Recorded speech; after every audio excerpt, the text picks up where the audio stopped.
అందరికీ నమస్కారం. వీడియో చూస్తున్నవారు ఒక లైక్ చేసి ఓం నమః శివయ్య అని కామెంట్ చేయండి. శివునికి ప్రీతికరమైన కార్తీక మాసం మరికొద్ది రోజుల్లో ముగియబోతుంది. ఈ కార్తీక మాసంలో ప్రతి ఒక్కరూ అత్యంత భక్తిశ్రద్ధలతో శివుడిని పూజిస్తారు. ఈ కార్తీక మాసంలో చివరిగా జరుపుకునే పండుగ పోలిపాడ్యమి. కార్తీకమాస అమావాస్య మరుసటి రోజు పోలిపాండ్యమైన జరుపుకుంటారు. డిసెంబర్ 2వ తేదీన పోలిపాడ్ని వచ్చింది. డిసెంబర్ 1వ తేదీన కార్తీక మాసం ముగుస్తుంది.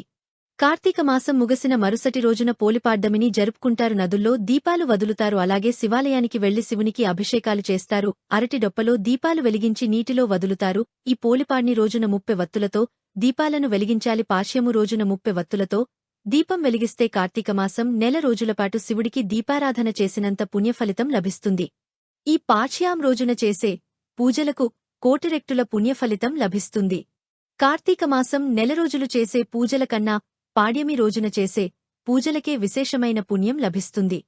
మరి ఇంతటి పవిత్రమైన పోలి పాడ్యమి రోజున శివుడిని ఎలా పూజించాలి? 30 వత్తుల దీపం ఎలా వెలిగించాలి? అరటి డొప్పలో దీపాలు ఎలా వెలిగించాలి? నదుల్లో దీపాలు వదల్లేని వారు ఇంటి దగ్గర దీపాలను ఎలా వదలాలి?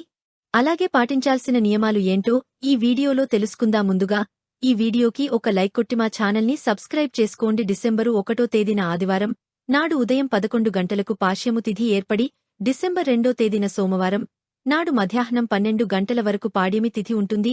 డిసెంబర్ 2వ తేదీన మాత్రమే నదుల్లో దీపాలు వదలాలి. డిసెంబర్ 2వ తేదీన సోమవారం నాడు స్త్రీలు తెల్లవారుజామున నిద్రలేచి ఇంట్లో పూజ చేసుకోవాలి. ముందుగా ఇంట్లో శివ పూజలు చేసుకోవాలి. చేసుకుంటే శివుని సంపూర్ణ అనుగ్రహం లభిస్తుంది. బ్రహ్మముహూర్తంలో పూజలు చేయలేని వారు ఉదయం 9 గంటల్లోపు ఇంట్లో పూజ పూర్తి చేసుకోండి. ఇంటి గడపలకు పసుపు రాసి ఇల్లంతా పసుపు నీళ్లు చల్లుకుని శివపార్వతుల పటానికి గంధం బొట్లు పెట్టి శివుని చిత్రపటం ముందు దీపారాధన చేయాలి. పాడ్యమి రోజున విశేషంగా 30 వత్తులతో దీపారాధన చేయాలి. ఎందుకంటే కార్తీకమాసంలో 30 రోజులు ఉంటాయి. కాబట్టి పాడ్యమి రోజున 30 వత్తులు వెలిగిస్తే ఈ కార్తీకమాసం నెల రోజులపాటు శివుడిని పూజించినంత పుణ్యఫలితం లభిస్తుంది.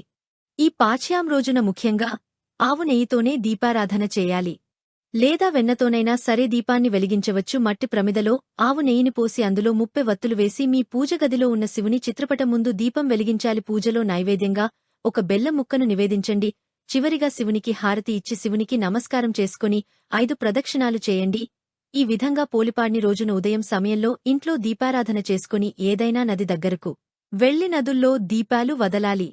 శివుని తలపై గంగాదేవి ఉంటుంది కాబట్టి ఈ పాడ్యము రోజున నదులలో దీపాలను వదిలితే గంగాదేవి ఎంతో సంతోషిస్తుంది. గంగాదేవి ఆశీర్వాదం లభిస్తే శివుని ఆశీర్వాదం కూడా సులువుగా లభించినట్టే. అయితే ఈ పోలి పాడ్యమి రోజున నదుల్లో దీపాలు ఎలా వదలాలంటే నదికి వెళ్లినవారు తూర్పు దిక్కుకు తిరిగి సూర్యుడికి అర్ఘ్యం సమర్పించాలి.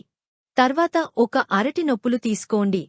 అరటి డొప్పలు దైవంగా భావించి పసుపు రాసి కుంకుమ బొట్లు పెట్టి అరటి డొప్పలు పూలతో అలంకరించండి. తర్వాత 3 లేదా 5 విభవతులను తీసుకుని వాటిని ఆవు నెయ్యిలో ముంచి ఆ వత్తులను పెట్టి వత్తులను వెలిగించినదిలో వదలాలి. నదిలో వదిలిన ఈ దీపాన్ని పోలి దీపమని అంటారు. పోలి దీపాన్ని నీటిలో వదిలిన తర్వాత 3 సార్లు ఆ దీపాన్ని ముందుకు పోస్తూ నమస్కారం చేసుకోవాలి. అలాగే నదిలో ఉన్న నీటిని గంగాదేవిగా భావిస్తూ నదిలో పసుపు కుంకుమలు అలాగే పువ్వులను వేసి నదికి నమస్కారం చేసుకుని నదిలో ఉన్న నీటిని తలపైన చల్లుకోవాలి. నదుల్లో ఇలా దీపాలు వదిలిన తర్వాత ₹1 బిళ్లను మీ చేతిలో పట్టుకుని మీ మనసులో ఏదైనా ఒక కోరిక కోరుకుంటూ 3 ప్రదక్షిణాలు చేసి ఆ ₹1 బిళ్లలు నదిలో వేయండి. ఇలా చేయడం వల్ల మీ మనసులో ఉన్న కోరికలు త్వరగా నెరవేరుతాయి. ఈ విధంగా పోలిపాడ్ని రోజున మధ్యాహ్నం 12 గంటలకు నదులలో పోలి దీపాలను వదలాలి.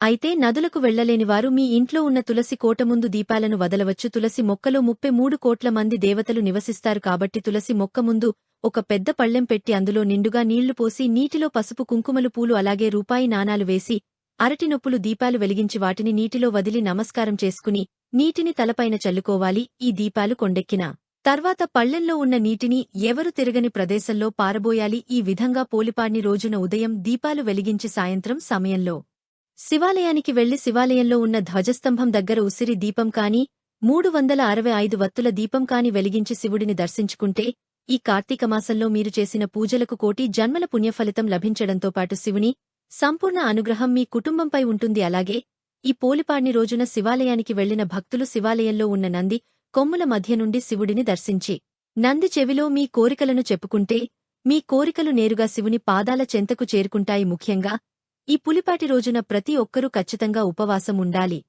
ఈ రోజున చేసే ఉపవాసాలకు ఎంతో పుణ్యం లభిస్తుంది.